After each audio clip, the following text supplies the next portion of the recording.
Last week, I set out on a journey to document my life as a freelance editor. Well, 2 weeks in, I might have already completed my journey. What do I mean by that? We'll have to get there.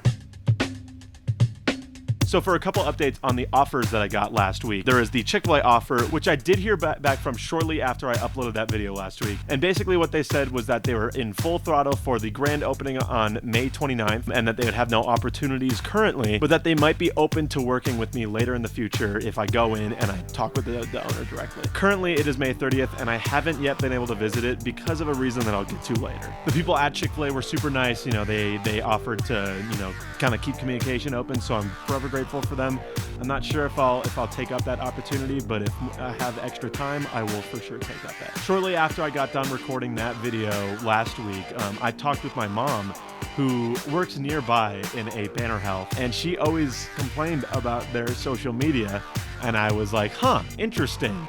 I am trying to find freelance gigs, so if you could get me hooked up, that would be fantastic. This is before I got some really good news, however, so she has gotten me successfully hooked up, but I haven't reached out yet. If you guys were able to tune in last week, then you might remember I mentioned a connection that I have with this football player on CU called Jordan Seaton. I have multiple connections within the CU, and most of my work and my catalog comes from CU.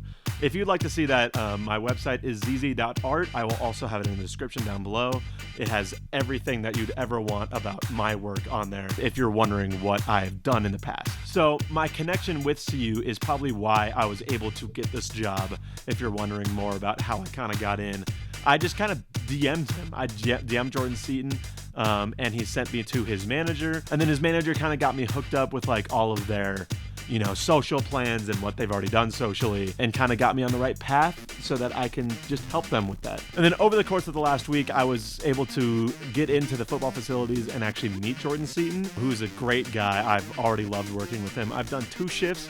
I did one earlier today at 6:15 a.m., which he was courteous enough to give me a Chick-fil-A breakfast that was, offered to him at the school. And it was fantastic. I ate in my car right after my shift, and it was great. So now with this freelance opportunity kind of coming into my hands, it's created kind of a weird kind of situation where I kind of want to keep both of my jobs. I'm not sure if you guys remember, but I briefly mentioned that I'm part of the creative team at CU. I still am. The reason why I wanted to become a freelance editor is because over the summer they have generally a lot less opportunities.